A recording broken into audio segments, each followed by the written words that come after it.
Һәм инде менә күз алдына китерсәк, күбебезнең ул хәл белән очрашканы бардыр. Кеше авыр хәлдә ята. Шуннан соң туганнарымы, якыннарымы менә безне чакыралар бит инде. Күп калмады, килеп китегез, күреп китегез дип әйтәләр. Соңгы мизгелләрен яши дип әйтәләр бит инде. Менә шуннан соң шушы кешегә барасың бит инде, күрәсең. Шундан да хәле авыр, зәгыйфләнгән, уйлап куясың, бу адәм баласы чынлап та соңгы мизгелләрен яши дисең бит инде. Менә шул вакытта шушы адәм баласына иң мөһиме нәрсә кирәк икән? Ул кешене, менә шундый хәлдә яткан кешене, шушы булган бөтен байлыклары борчый микән? Аны хәзер борчый микән менә аның өйе нинди булуы? Аны борчый микән аның картасында күпме акча ята? Аны борчыймы хәзер ул күпме пенсия ала? Шушы гамәлләр менә бөтенесе дә. Дөньяви гамәлләр. Хәзер аны бөтенләй дә борчымый.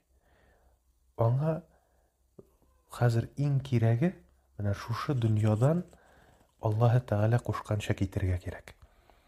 Аллаһы Тәгалә кушканча китү без беләбез. Ул тәү чиратта иң мөһиме бу дөньядан мусульман булып китү. Мусульман булып китер өчен без беләбез ла илаһа иллаллаһ Мухаммадар Расулуллаһ дип әйтергә кирәк бит инде. Шушы хәдистән чыгып без әйтәбез, авыр хәлдә яткан кешедән тәү чиратта шушы шәһадәт сүзләрен әйтергә кирәк. Шулай ук Абу Хурайрадан килгән хәдистә Пәйгамбәрбез саллаллаһу алейһи ва саллям әйтә, үлер хәлдә яткан кешеләргә шәһадәт сүзләрен әйтеп торыгыз ди. Аллаһтан башка гыйбадәт кылырлык лаеклы зат юк икәнен. Бу хәдис китерелә Муслим хәдисләр җыентыгында 917-нче булып. Шушы хәдискә карата Имам Ан-Навави әйткән. Менә шундый хәлдә яткан кешене очратасыз икән, тәү чиратта аның исенә төшерегез, ул бу дөньядан мусульман булып китергә тиеш икәнен дигән. Хәзер аның өчен бер нәрсә дә мөһим түгел.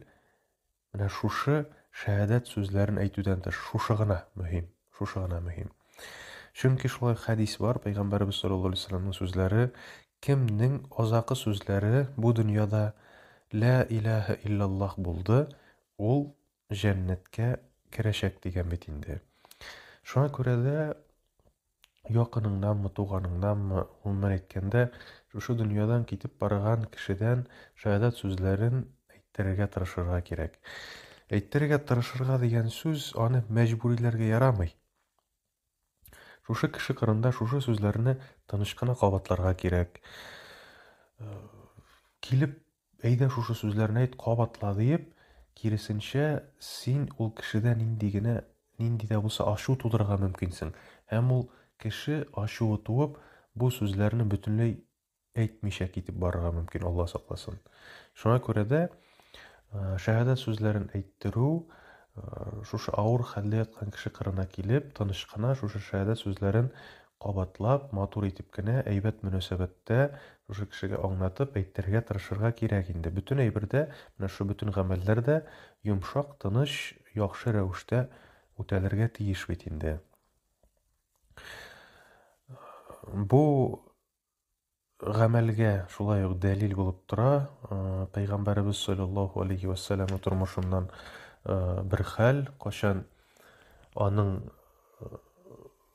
якын туганы Абу Талиб авыр хәлдә ята бит инде, үлер хәлдә.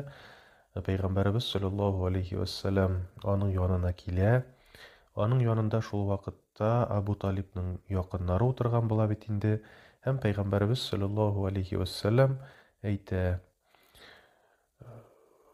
әйт шушы сүзләрне ди. Ла илаһа иллаллаһ Мухаммадар Расулуллаһ дип. Шушы сүзләрне әйтсәң, кыямәт көнендә мин Аллаһ субханаһу ва тәгаләдән синең өчен шәфәгать сорый алачакмын ди. Ләкин шушы Абу Талибның янында утырган теге туганнары әйтәләр бит инде: ничек инде ди? Син әллә әби-бабаларның диненнән баш тартачаксыңмы дип әйтәләр бит инде.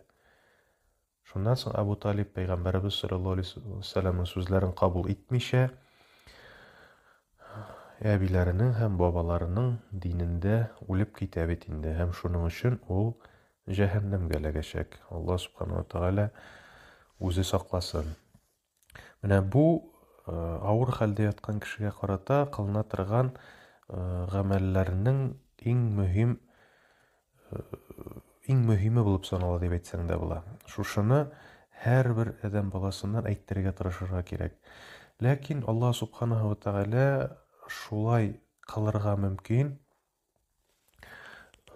шушы адәм баласыннан үз сүзләрне әйттермәскә мөмкин. Менә ул ишетеп ята, тыңлап ята, аңлап ята, сөйләшә дә ала. Ләкин син шушы сүзләрне аңа әйтәсең, кабатлаттырасың, ләкин Алла Субхана ва Тәгалә аның телен бәйләп куйган кебек. Әйтелмәй. Чөнки ул Алла Субхана ва Тәгалә үзе белүче, ләкин ул үзенең гомерендә, мәсәлән, Аллаһны таныган булса да, бәлки кайсы вакыттадыр Алла Тәгаләгә ширк кылып яшәгәндер. Аңа тиңдәш кылгандыр, һәм шуның өчен тәүбә кылмагандыр. Шуңа күрә дә Алла Субхана ва Тәгалә менә шушы аның гомеренең соңгы мизгелендә иң кирәк сүзләрне аннан әйттермәй. Алла сакласын.